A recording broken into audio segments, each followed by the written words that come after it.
Magandang araw mga kaibigan. Bigyan natin ng reaction, opinion, itong post ni Attorney Wilfredo Garrido tungkol sa controversial issue, yung mga combat awards ni ex-Congressman Brigadier General Mike Romero na nakakuha siya ng Gold Cross, third highest combat award. Kaya sabi niya sa kanyang post, nahiya naman kayo, Philippine Air Force. Gawaran nyo na lang siya, bigyan nyo na lang siya ng Medal of Valor. Okay, update lang po tayo sa ating fund drive ng Brave 14 plus 3 Marines.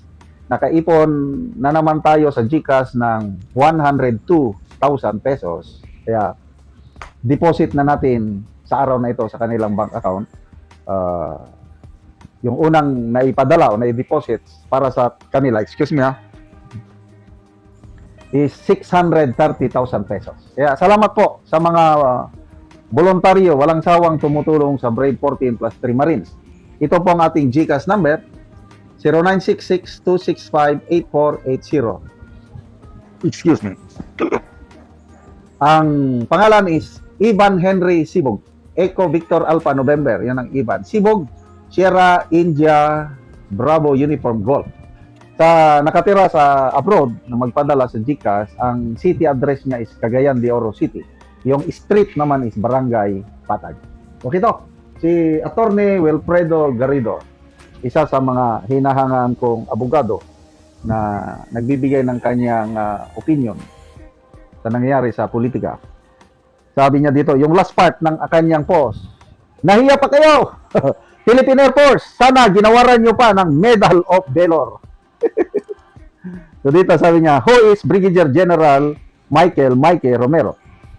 He never fought a battle, never jumped off a military plane, never been wounded in combat. He is the billionaire port operator at the Manila North Harbor, better known as a former congressman and founder of One Pacman Party List. He came to our attention when he was pictured side by side with AFP Chief of Staff Naparrete, who looked like a staff sergeant behind his ID. At tinalo niya ang Chief of Staff eh.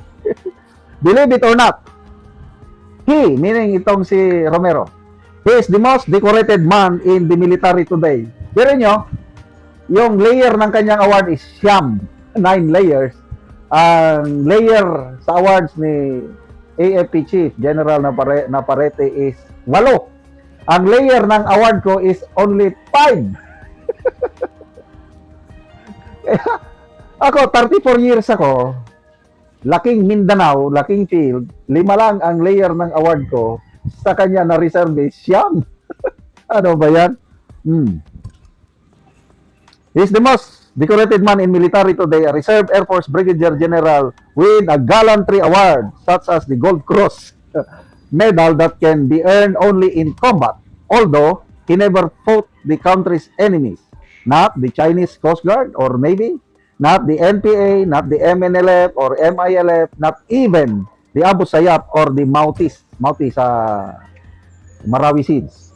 I guess he earned them in the Air Force swatting mosquitoes at some airbase. If you ever encounter him in his full regalia, mapapasaludo ka talaga sa dami ng borloloy sa uniforme niya. Look at the 3 wings on his chest dito sa anong side dito, left side.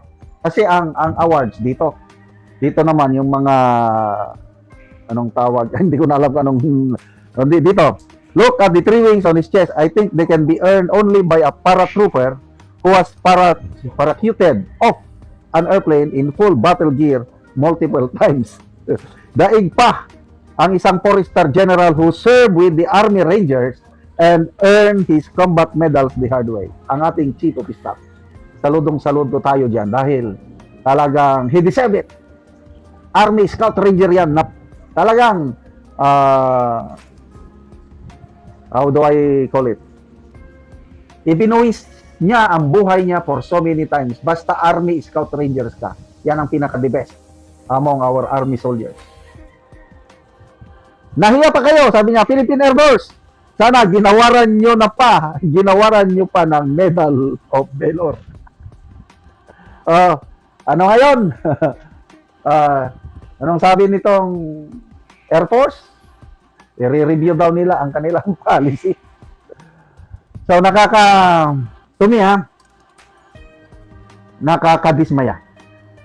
To me, it is a disrespect to the thousands, hundreds of thousands who, yung mga nauna, mga sundalo, including mga veterans, World War II veterans, napakahirap kumuha ng combat award.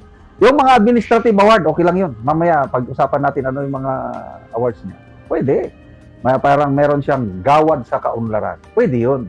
Kasi gawad sa kaunlaran kung nakatulong ka sa pag-unlad ng bayan. Ayan, pwede yan sa mga reservists.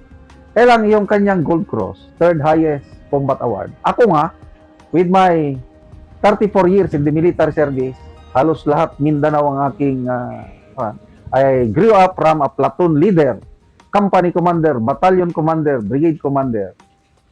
Wala nga akong Gold Cross. Siya, may Gold Cross. Ano ba yan? Kaya lang nga magpaliwanag itong Air Force o AFP sa ganitong pag-desecrate walang panggalang sa award system ng Armed Forces of the Philippines. Salamat mga kaibigan sa inyong pagsubaybay sa channel. Ron manising ang Kuya Delmi nga idahon nga matagas barangay San Miguel Sitio Mauswagon Tagbak Talakag Bukidnon sumatagaan siya Giero sa inabang sentay tanawa kung nagpasalamat siya sa atong tanaw niyang balay. Okay, so mo niyang kahimtang dari sa sulod sa iyang balay. So kung muulan, tuluan na gid kaayo. So lisod gid kami ang ilang kahimtang. So kay natagaan magyero, so magpuri na siya o gyero. So very po sa sala.